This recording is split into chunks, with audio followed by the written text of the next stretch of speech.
In 1941, a woman and her child went missing. The police did a thorough investigation, but it was as if they had just vanished into thin air. Then, nearly 30 years later, two men spotted what looked like to be the exact same woman and child. But the strange thing was this: the child didn't look a day older than when they had vanished.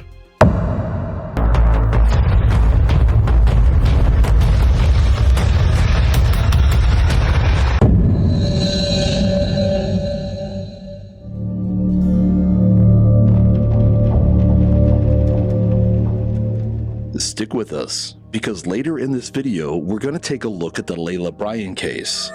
She's a woman who disappeared in 1941, and most people believe that she was never seen again. But we found evidence that suggests that she just might have been the victim of a time slip phenomenon, and somehow got trapped in a never-ending spiral of time. Hello, and welcome to Rope. If you're new here, all this channel does is search for true accounts of what seems to be impossible events, and then we share those accounts with you. Have you ever experienced a moment where you felt out of place? Or, more specifically, out of time? Maybe you've experienced an instance that seemed oddly familiar, like it had already occurred at some point in the past. Of landing a man on the moon and returning. Or perhaps you've experienced something that could only be understood if it were taking place at some time in the future. But then, before you could really make sense of what was happening, everything just snapped back to normal, making you wonder if anything strange really ever happened at all. Well, if you've ever experienced anything like that, then you're not alone. Believe it or not, history is riddled with thousands of reports from people stating they've experienced that exact same thing. Time is stranger than most people think. Science once thought that time was solid, unchanging, and the same for everyone.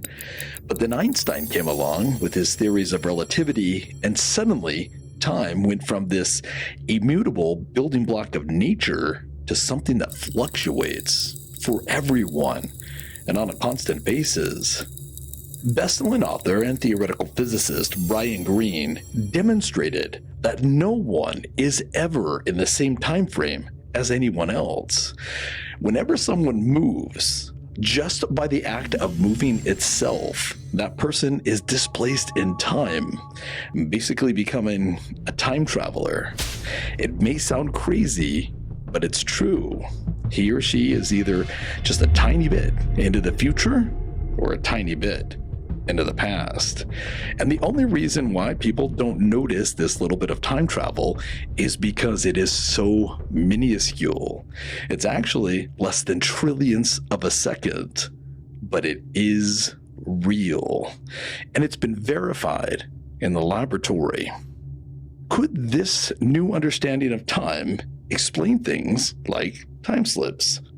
Could some natural phenomenon occasionally exaggerate these minuscule time journeys that we all have, and for fleeting moments expand them from the trillionths of a seconds that they are into years, or maybe even hundreds of years, allowing us to experience distant moments far into the past or into the future?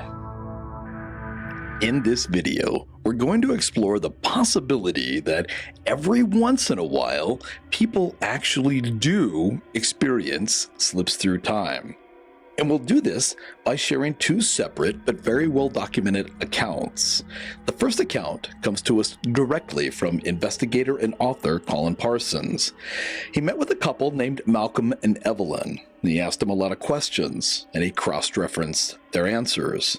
And after thoroughly investigating that account, he deemed it as credible.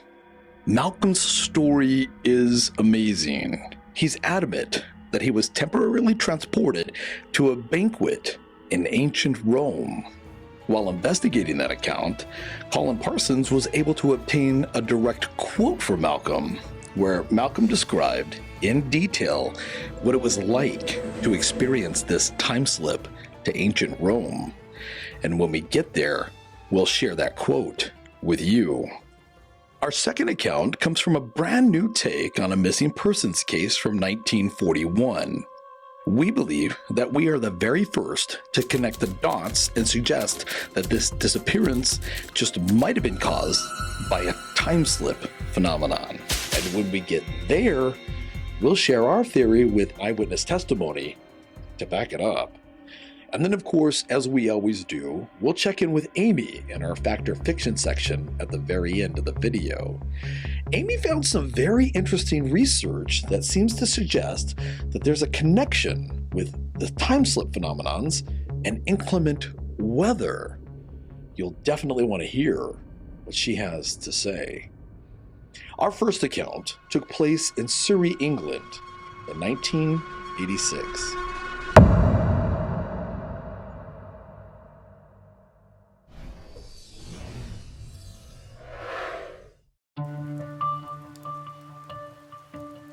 It all started one dreary night in November of 1986. The sun had just set, and a drizzly rain was coming down, making everything just miserable. Dr. Malcolm Turner and his wife Evelyn were heading out for a weekend getaway. But just a few minutes into their drive, Evelyn suddenly remembered that they had forgotten something for their trip. So they turned the car around and they headed back home. When they pulled into the yard, they saw that the lights were on in the stables. They stopped the car, looked at each other, and then the hairs on the back of their necks stood up. That's because Malcolm specifically remembered turning those lights off just moments earlier, right before they left. So the first thing that they thought was there were burglars in the building. Malcolm was a very intelligent and successful businessman who ran his own company. But more importantly, at least for this situation, he was also an ex-officer from one of Britain's toughest regiments. So a moment later, he was out of the car, heading toward the building with a billy club in his hand. This next part is what Evelyn said that she experienced.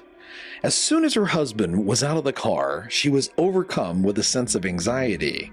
She was afraid that Malcolm was just about to walk into a very dangerous situation. But she also knew that she couldn't stop him. He was very strong-willed, and he did not like burglars. She watched as he flung the door open and then stepped inside. The door opened wide for just a second and then closed behind him. And in the brief moment that the door was open, she could see that the light coming from the inside was firelight. And it looked almost like the stables were on fire. As soon as the door closed, Evelyn felt completely alone. If there were criminals on the property, well, then she might not be safe. All of a sudden, she did not want to be there. So she decided that she was going to drive the car to the neighbors and get help. But right before she jumped into the driver's seat, the door to the stables opened up again, and then a silhouette of a man appeared against a bright, fiery background. When the door closed, she could see that the silhouette was her husband.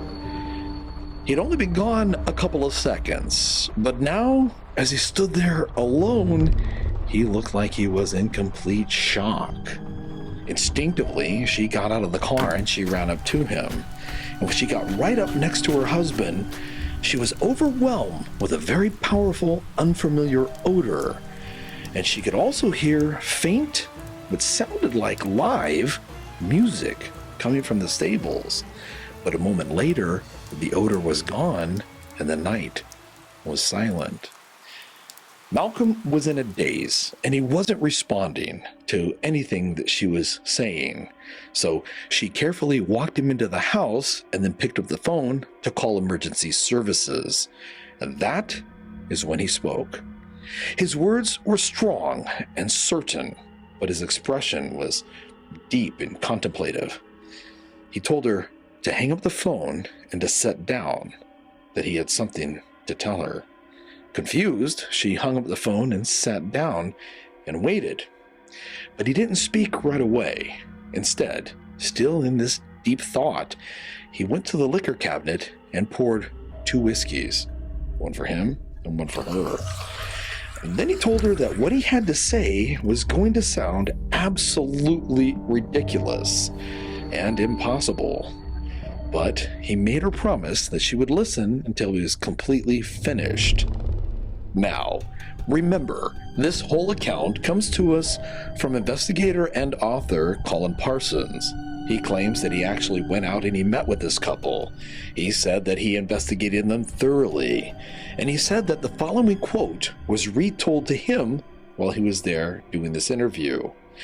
When Amy dug this quote up, it was long, drawn out, disconnected, and much of it was repetitive and boring. So we did our best to simplify it without changing any of the meaning.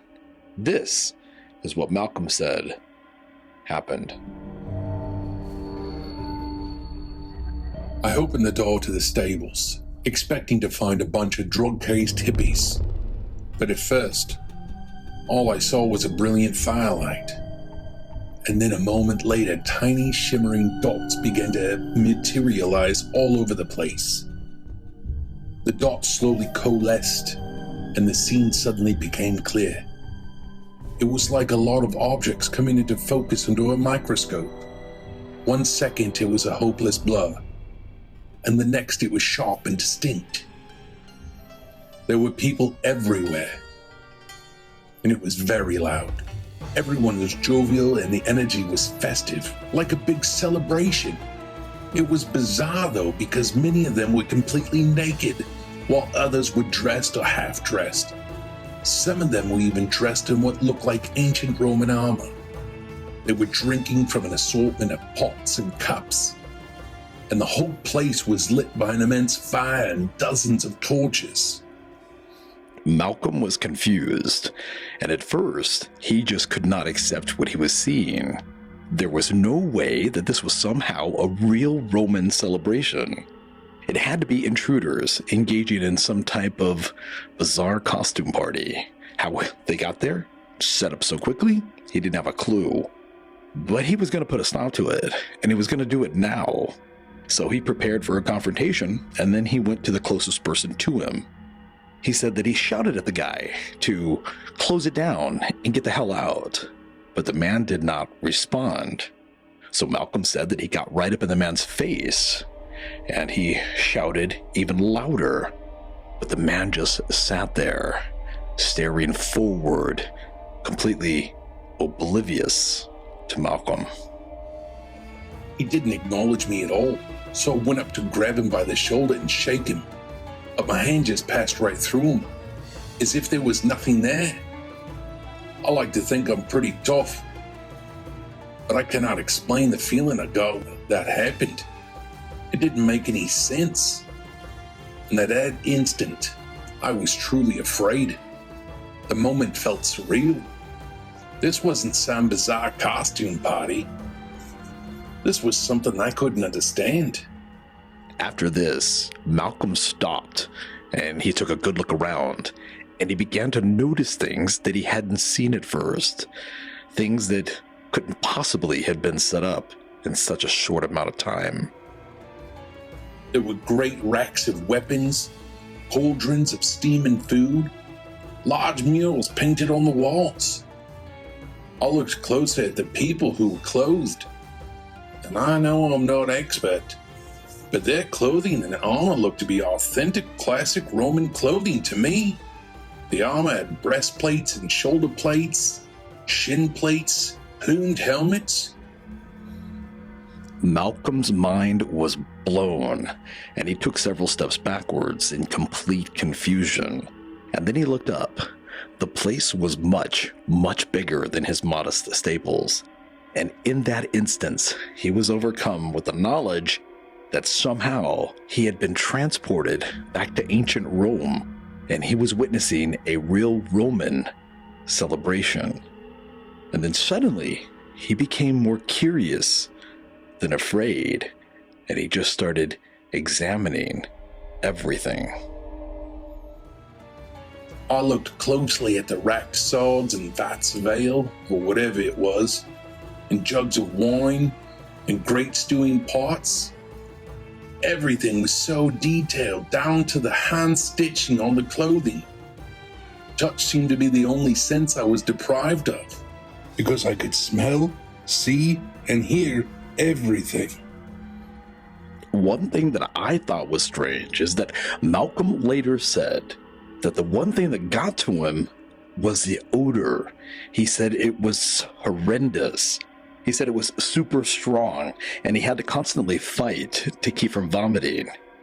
As he examined everything, he continued to walk up to people and try to get their attention, but no one ever responded. It was like he was a ghost. High up at the far end of the hall was something like a giant flag, and then higher up, beyond that, was a genuine eagle of the Roman Empire, and the majesty of it produced a feeling of awe inside of Malcolm. The position that it was in and the way it was displayed made me feel that it was more than just a representation of military power. It was like a holy object. It was at that moment that Malcolm thought of his wife, and he was instantly filled with dread. He thought, what if he was trapped there in the past and could never get home? And then he said that he shuddered as he remembered how no one could see him and he couldn't touch anything. The thought of being stuck there somewhere in the past, unable to communicate with anyone or touch anything until what? He died of thirst or starvation? It was overwhelming. And then he said that for a split second, he wondered if that was all ghosts really were. Just people who had somehow been displaced in time and were somehow out of phase. He said he made his way back to where he had come in, but there was no door for him to exit from. And at that moment, he felt like all hope was lost. And then one of the soldiers looked directly at him. And for just a second, the two men made eye contact, and Malcolm was certain that the man could see him. He said the man's expression went from upbeat and cheerful to sheer terror. He said that the soldier backed away, shouting something in a different language and pointing at Malcolm. The sudden movement startled Malcolm, and he stepped backward, tripped over something, and then was instantly back in his own time. He said it was then that he left the stables and met his wife. Colin Parsons said that he interviewed both Malcolm and Evelyn extensively. He said that he interviewed them together and individually. He said that when they retold their story, they sounded completely genuine and honest. He also said that there was no upside for them to fabricate a story like this. Malcolm had a PhD and a reputation in the community. A story like that would only serve to make Malcolm sound crazy. And that would, of course, hurt Malcolm's income as he was self-employed. The couple never wrote a book, and they never told anyone else about the incident. They never tried to make any money off the story either. In Malcolm's case, he said he was seemingly transported to another time, but in the end, he was transported back to his own time. But that wasn't the case for the woman and her daughter in this next account.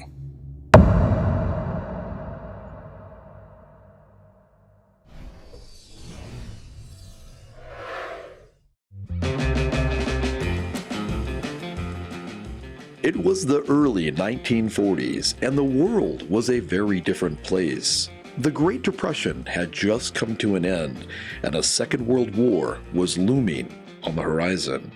Fashion was a big thing, and cars? Well, they were still being designed with appearance in mind, rather than how aerodynamic they could be. And Layla Lewis Bryan lived better than most. She was a stunning 36-year-old brunette, And although she was only 5'7" and weighed no more than 120 pounds soaking wet, she had a very powerful presence. She was outgoing and upbeat, with the most amazing smile. She was one of those rare individuals who could brighten up a room simply by walking into it. She lived in Carolina Beach, North Carolina, with her husband Eddie and their 4-year-old daughter, Mary. She and her husband both had good-paying jobs working for the railroad, so the family lived a nice middle-class lifestyle. And shortly after they were married, every time the couple was out seen together, everyone just thought that they looked picture perfect. Some people thought that she had the absolute perfect life. But that would all change on Saturday, May 10th, 1941. The day started out normal enough. The couple woke up, ate breakfast, and did some chores. Eddie went to work in the garage on a project, and it was sunny out, so Layla took little Mary to the beach, and she spent most of the day bathing in the sun while her daughter played in the sand. They returned home in the early evening, and Layla made dinner about 6:30. The family all ate together, and afterward, Eddie went back to work in the garage. Then Layla and Mary jumped into their 1935 turtleback-style Ford and left for a quick trip to the store. Hours later, after they hadn't returned home, people began to worry, and eventually the police were called. They opened an investigation and they went to work trying to figure out what had happened to Layla and her daughter. They questioned everyone. They searched everywhere. Police records show that they actually searched areas up to 100 miles out. Patrolmen stopped and asked questions at every gas station, every grocery store, every small store, every public area. They even used professional divers to search places where the car might have veered off the road and went into the water. The family was well liked, and the investigation was thorough. But after several months performing this detailed investigation and finding nothing, the police finally concluded that there was no evidence of foul play, and Layla, her 4-year-old daughter, and their 1935 turtleback-style Ford had simply vanished into thin air. And that just might have been the end of the story if 3 men, about 30 years later, hadn't witnessed the strangest thing.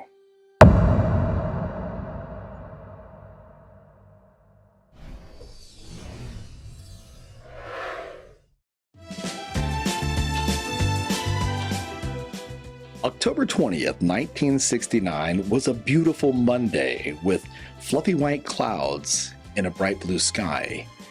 2 businessmen, Charlie and LC, were in high spirits, and they were cruising down the highway when, right around 1:30 in the afternoon, they spotted, get this, an old turtleback-style type of car from the 1930s. It was just up ahead, traveling on the same highway that they were on, but it was moving very slowly, so they decided that they would pass it. But as they drove up right behind it, they couldn't believe just how pristine it looked. From the back, it appeared as if it had just rolled off the assembly line yesterday. So they decided that when they passed it, they would do so very slowly and get a good look at this beautiful car from a different era. Charlie, who was driving, moved the car into the passing lane, and then he gave the pedal just enough gas to move up right alongside of the turtleback. As they rode right alongside of this other car, they could see that the rest of it looked just as pristine as it did from the back. Whoever owned this car took extremely good care of it. It was then that the passenger, LC, got a good look at the driver, and she seemed extremely out of place. She was dressed in clothing that looked like it came straight out of the 1940s, and there was a little girl, might have been 4 years old, standing on the seat beside her.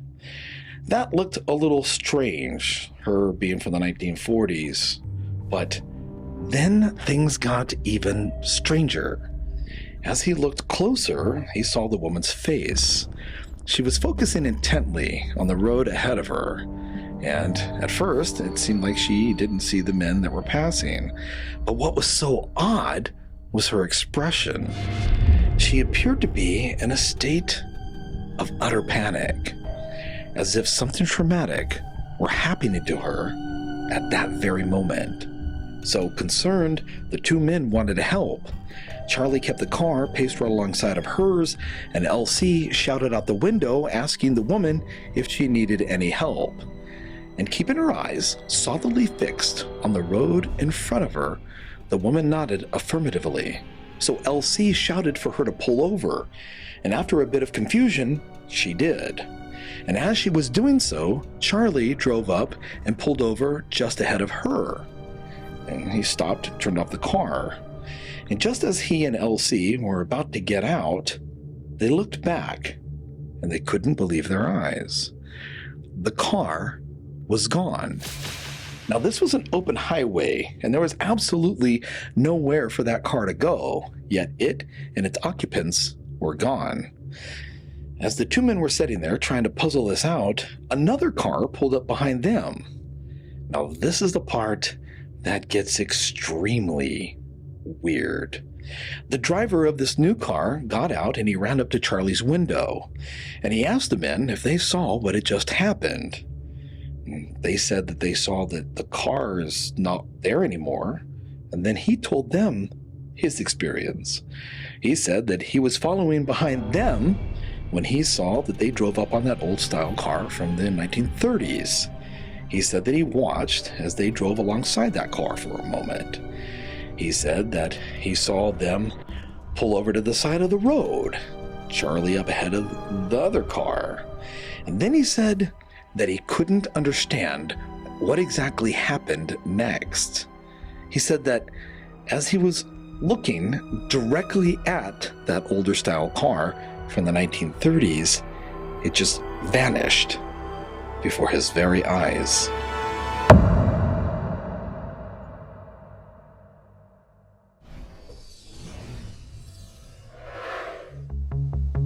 Slips through time. Stories like these have been shared all throughout history, and they really do number in the thousands, probably tens of thousands. As far as this report goes, there's nothing to say that these two stories weren't actual accounts of people slipping through time. There's no evidence that definitively rules them out as being time slips. Malcolm was adamant that he truly was transported to ancient Rome, and Charlie and LC swear that that car was there one moment and it was gone the next. And the look of terror that was on that woman's face makes one wonder if, ever since she disappeared, she's been in a never-ending spiral of time, doomed to pop into existence, drive along the highway for a while, and then be whisked away to another. But as I've said before, and I know I'll say again, popularized by the great Carl Sagan, extraordinary claims require extraordinary evidences. Then again, as I've also said, how many eyewitness accounts, stories like these, coming from sane, sober, and seemingly honest people, has to come in before people consider the possibility that things like this just might be happening to at least some of these people. Some of these reports come in from people with the highest integrity, like the very well-known story of Sir Victor Goddard. I'm sure you've heard of it. He claimed that he slipped through time 4 years into the future, and he saw an air base. The air base hadn't even been built yet, and then he was snapped back into his own time. To call him a liar or delusional would be at the very least disrespectful, and at the most, probably wrong. He was a highly intelligent man who instructed at Cambridge. He fought in both world wars, and he held the very highest rank in the Royal New Zealand Air Force in World War II. Again, not someone known to make stuff up or have delusions. Just because people don't understand how something can happen or just because they haven't experienced it themselves doesn't mean that it doesn't happen. Perhaps these strange time slips are connected to the weather. Amy did some research, and she found that just might be the case. So, to share what she came up with, here she is. Amy? Hey, before I get into my research, I wanted to say that in the case of Layla Bryan and her daughter Mary, no one before us, at least that I know of, has ever suggested that their disappearance might have been the result of a time slip. Some people believe that her husband did away with her, and others think that maybe she might have killed herself. But the records show no one was ever charged with a crime, and there was never any indication by friends or family that she considered suicide. Layla, her daughter, and the car just vanished into thin air. And the case is still open today. When I read the account of those three men seeing that 1930s style car vanish with that woman and young daughter inside, I thought that was a huge coincidence. And this channel never wants to be disrespectful. I'm not saying that there isn't another explanation for their disappearance, but they've never been found. So we're just offering this as one of the possibilities. Very well said. So, what about this connection with weather and time slips? Many people may not know, but there's quite a few researchers out there who look into things like time slips. I don't believe that any of them are mainstream scientists, so for the most part, their research is just ignored. But that being said, researcher and author Jenny Randles has looked into hundreds, probably thousands of these cases, and she seems to think that they could be connected with some type of weather anomaly, because many of them happen during times of inclement weather. Inclement weather? Like, what exactly? Well, she's found that a lot of these stories are surrounded by a fog or a mist, kind of like with the first story that you shared in this report. The weather was dreary with a light rain. That's right. Yeah, and another example. I just read an account where a couple saw a 400-year-old ship appear in their cove during the middle of a heavy rainstorm. Cool. So, will we be sharing this story with our subscribers one day? Sometime in the future, yeah, sure. Anyway, Jenny Randles seems to think there's definitely a connection with bad weather and time slips. So, be careful the next time you go out in a storm. I will. Thank you. No problem. So, what do you think? Are time slips real? Or are they just fabrications of people's imaginations? You know, what Amy said about time slips possibly being connected to inclement weather reminds me of the Peter Williamson case. His time slip experience seemed to be directly connected to a powerful lightning storm. His account began with him waking up with amnesia. He was in a strange place, and after spending 3 days in the hospital, being tested for all sorts of things, he finally discovered that all of the people, the doctor included, and the entire universe around him was actually a parallel dimension. The story is extremely fascinating, and we did a complete report on it. And if you'd like to see it, it's here. Thank you again for watching another episode of Rope. Thank you. What else to say? I feel like that's all the seconds we have. No, mine was like 10 seconds. So I have 2. You have 10. Oh, it's 20? Yeah.